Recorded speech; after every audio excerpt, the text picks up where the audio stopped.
Have you ever gotten into your car and you thought, you know what, I usually use this particular routine, but for some reason I've got this edge, I've got this feeling that I shouldn't use that route today. Let me use a different route. And then you arrive at work as if like everything is fine, and then you see the telly maybe that's up in the corporate room, and they're watching the news. Then they're like, oh, there's a huge accident on this particular road. When you're like, look, I always travel that way. I'm always using that road, but today I had this feeling not to use that particular route. Why? And you're like, okay, there must be something in me. Maybe I've got some superpowers. But do we have those superpowers? Because it makes us wonder if it is something of, a coincidence, or is it something that really happened because that feeling drove you to avoid that circumstance? Everybody has had that feeling at some point. You're about to cross the road and something in your gut tells you to wait, and then a car passes at breakneck speed. Other times you can't stop thinking about someone, then you suddenly give them a call and you find out that they need you.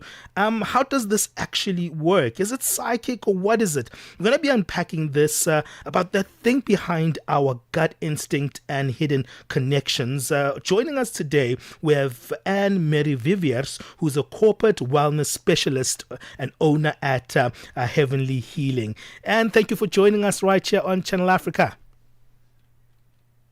Hi, good morning, Benjamin. How are you? I'm good. Is it a double barrel name? Is it Anne Marie or is it Anne? No, it's a double barrel name, so it's Anna Marie, and I have my dad to thank for that. All right, fantastic. Thank you for clearing that up. Let's talk a little bit You're about welcome. this. We live in a world where we always kind of make reference through the physical, what we can actually see.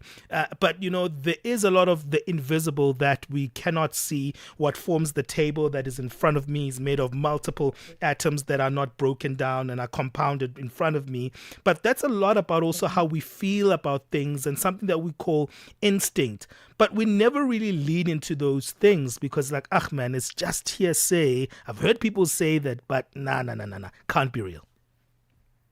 hmm Absolutely. We live very much in a physical world, and we live in a world of technology as well.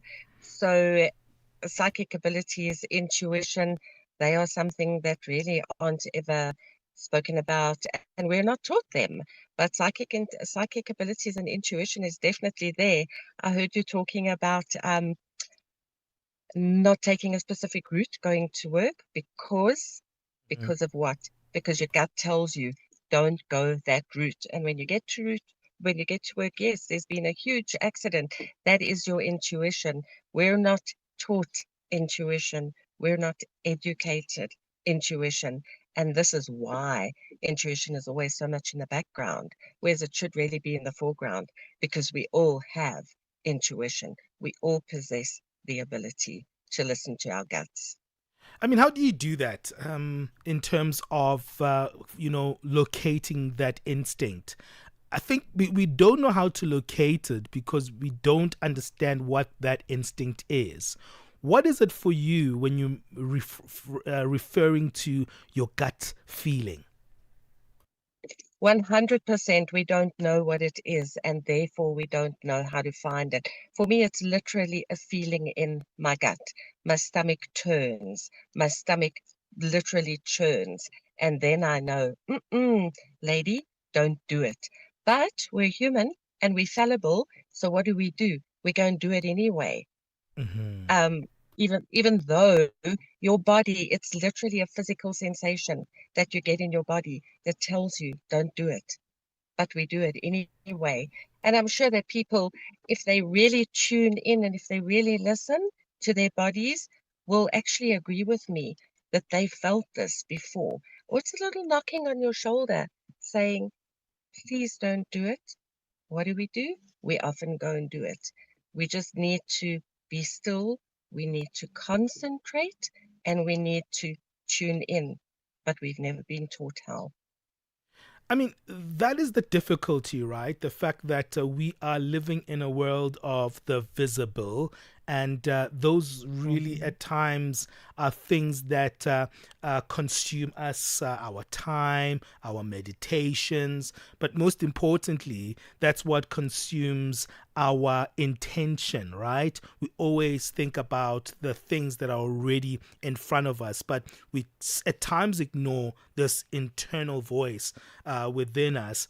How do you detect that voice of instinct? Because many other people also confuse it with the feeling of fear, and they don't understand that the idea of instinct is probably more magical than that.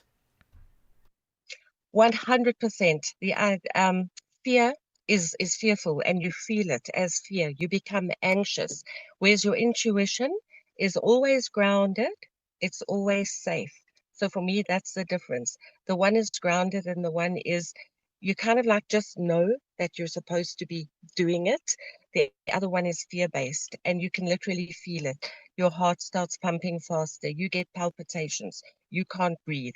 So that's the difference between fear and between intuition. And yes, we need to grow our intuition. It's not something we've all got it, but we have to nurture it. It's exactly the same as a pianist who's learning how to play a concerto. Mm-hmm. If he literally doesn't sit behind the piano playing for 6-7 hours a day, he's never going to master the concerto. We're lucky with intuition. 5 minutes a day is all you need. First thing in the morning, just become quiet and literally say, give me a word for today, and wait and listen. You might hear love, you might hear joy, you might hear birdsong. It's irrelevant what you hear. You're hearing something, and that's the start of you working on your intuition. Minds are like chipmunks. They never, ever, ever, ever quiet. But if you've just got 5 minutes a day, you could journal as well. What am I hearing? And journal it. Play meditative music if you want to. It helps calm the mind down. Remember, we're going from the logical mind to the emotive mind. Mm-hmm. From the logical to the emotive. And that's where we battle as humans, because we've only been trained logically. We've not been trained emotively at all. Yeah. You could also even use oracle cards, pendulums Mm-hmm. to tap in to your own intuition. Yeah. You know, what helps me is that I spent Mm-hmm. some time in the day, Anne Marie, just Yeah. reading the Psalms in the Bible. Those help me a lot in unpacking, my intuition. I know Yeah. my Bible reading is also such an important way of kind of giving me that lamp into understanding my internal world. We'll speak a little bit more about those mechanisms that we can utilize to actually get in touch with that intuition. Stay there on the line, Anne Marie. AUSISA, the Association of Water and Sanitation Institution of South Africa, is a platform uniting Africa's water professionals. This November, Africa leads the conversation on water and sanitation. Join global and African leaders at the AUSISA Africa and Global South Dialogue 2025 from the 9th till the 12th of November at the Emperor's Palace, Johannesburg. From policy innovation, this is where action meets collaboration for a water-secure future. Register today at ausisa-watersan-dialogue.org or follow at AUSISA on social media. AUSISA, working together for sustainable water and sanitation security in Africa. Siyabangena manje. Vito Jablan Kolele Imagoda. Jablan is a young man from Guyana in Limpopo in South Africa. Very easy guy, taking things easy.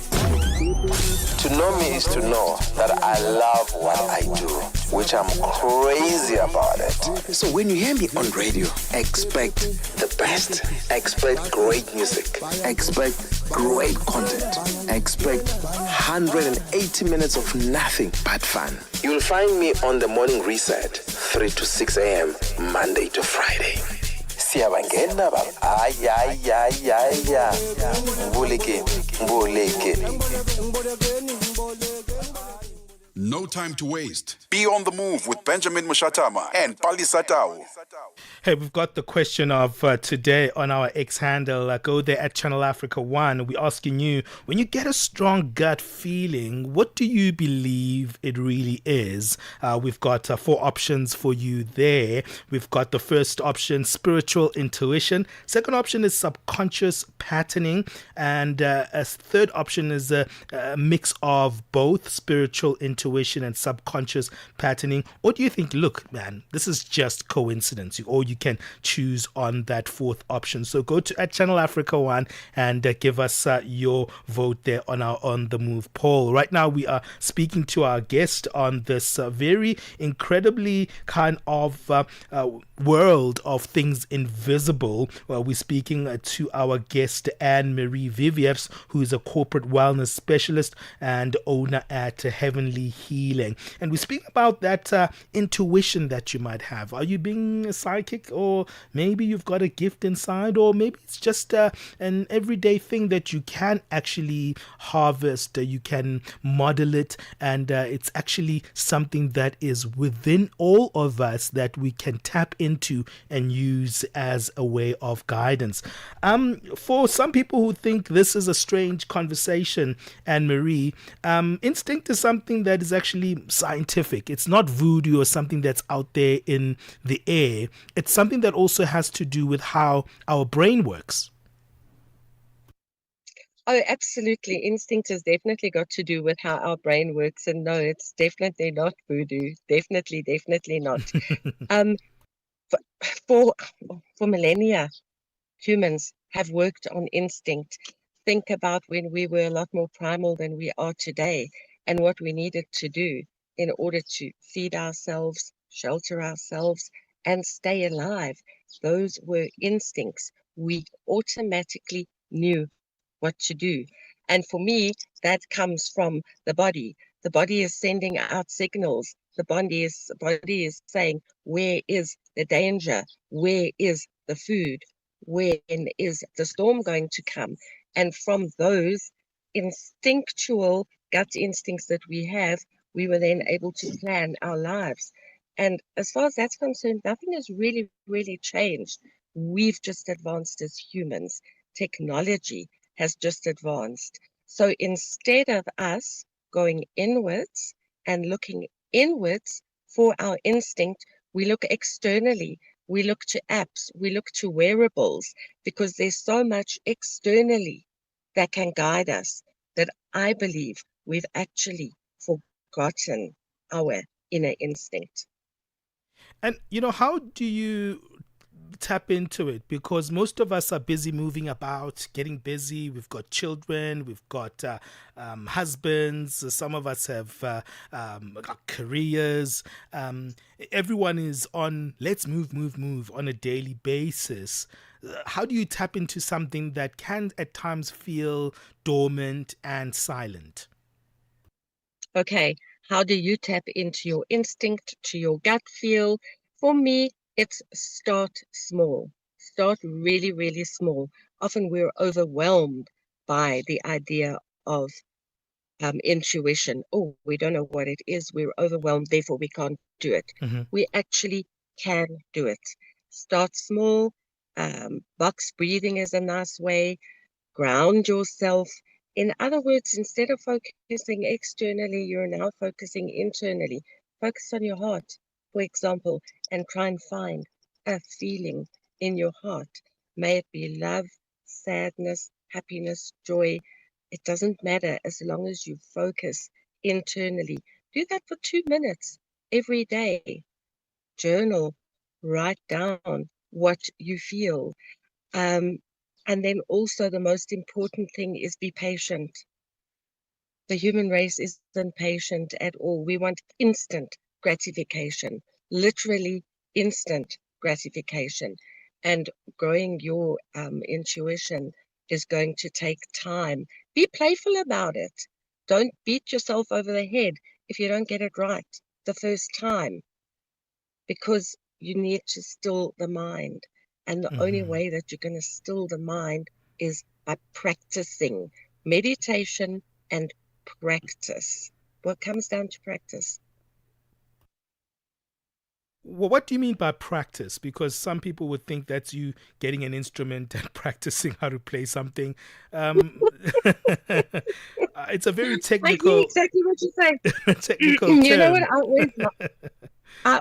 I always liken it to an Olympic athlete. What does that Olympic athlete do Mhm. in order to become world famous? Sure, the athlete was born with a special gift. He or she had phenomenal physique and the natural abilities to become the 100-meter sprinter, Sure. for example. But how does he do it? He practices. She practices. They spend hours and hours and hours on the track. If you want your intuition to grow, you have to practice it. Set a time of day, a special time every day. You can't do it once a week, once a month, and think you're practicing because you're not. Go back to the Olympic athlete. You need to practice every single day. So what I do every morning after I've made my cup of tea, I sit cross-legged on my bed. I journal for 5 minutes. That's a way for me to still my mind. I've got a proper chipmunk mind. So I still my mind going internally, journaling. Then I put on meditative music. Sometimes I even listen to a guided meditation where Hmm. I just follow the words of what the people say. Sure. And I do that for 5 minutes, but every single day. Practice. I'm practicing going inward. I'm practicing growing my intuition into something that's bigger and better. And once I've meditated, then I will sit in Hmm. stillness and listen to see if I can hear something, if I can hear my guides talking, if I can hear the little the gut voice, I call it my gut voice, Hmm. telling me something, but I do it every single day. Uh, That's how I start my day. yeah, I That's really, how I yeah, practice. yeah, absolutely. I hear you what you're saying. I mean, what I enjoy is just like Mm-hmm. just absorbing like a text maybe of scripture, and I enjoy the Absolutely. Psalms most of the time, and I kind of read them out aloud at first in a form Mm-hmm. of prayer, and I would read that Psalm out and just then sit down in silence and just reflect on my readings and reflect on what I've read, and also just magnify the meanings of the words in my mind of what I've read in that biblical text. So I think most of the time we're just afraid to just spend that quiet time on our own, Anne Marie, and find time just to have that quiet and silence. But thank you for giving us your time. This has been a lovely conversation. Thank you for reminding us to look within once again. Thank you so much, Benjamin. Thank you for your time. Sure. Where do we find you, Anne Marie, online, and how do we find out a little bit about what you do? Um, you can find me online, www.heavenlyhealing.co.za. That's my website. And our WhatsApp number is 082 927 4100, permanently in Benoni, and once a week, once a month in Cape Town. Oh, Thank nice. you. We are right in the same hood. I'm in Bogsburg, so yeah, Oh, wow, we are homies. absolutely in the same hood. We are, we're homies. We're 100% homies. Well, Yeah, thank you, 100%. thank you so much for giving us your time and hanging out with us, Anne Marie. That is Anne Marie Viviers, who's a corporate wellness specialist owner at Heavenly Healing.